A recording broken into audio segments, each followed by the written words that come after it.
السلام علیکم۔ اللہ کی طرف سے ہر رکاوٹ میں ہمارے لیے حفاظت چھپی ہوتی ہے۔ ہم تھوڑا بعد میں اس بات کو سمجھتے ہیں۔ وہ تو بہت ہی مہربان ہے، ہمیں کبھی مصیبت میں ڈال ہی نہیں سکتا۔ ہمارے دن کی پہلی کامیابی فجر کی نماز ہے۔ ممکن ناممکن تو ہماری سوچوں میں ہے، اللہ تعالیٰ کے لیے سب ممکن ہے۔ وہ تمہاری چاہت تڑپ کو بخوبی جانتا ہے، تبھی تو تمہارے لیے معجزہ کرتا ہے۔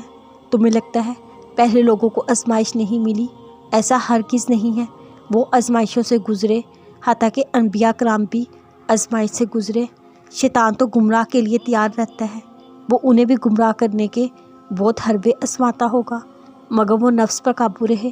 وہ نیک تھے، تم بھی اسی کے بندے، وہ مایوس نہیں کرے گا۔ وہ شہنشاہوں کا شہنشاہ تمہاری ایک آواز پہ سب عطا کر دیتا ہے۔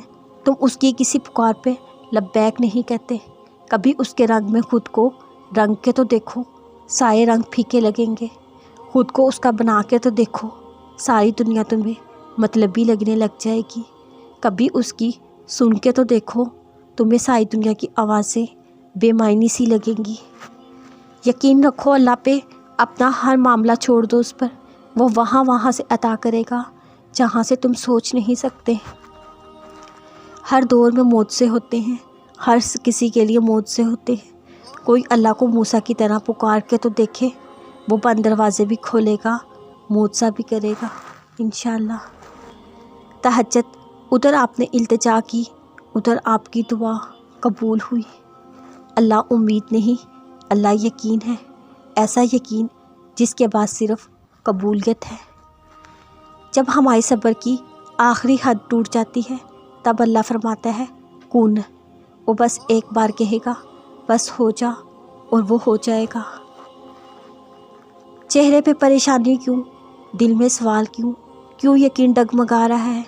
دل کو بتاؤ، جو اللہ یوسف کو مصر کا شہنشاہ بنا سکتا ہے، یونس کو مچھلی میں آیت کریمہ پڑھوا سکتا ہے، موسیٰ کی مدد کے لیے سمندر کو 2 حصوں میں کر سکتا ہے، وہ تمہاری پریشانیوں کو خوشیوں میں تبدیل کرنے میں بھی قدرت رکھتا ہے۔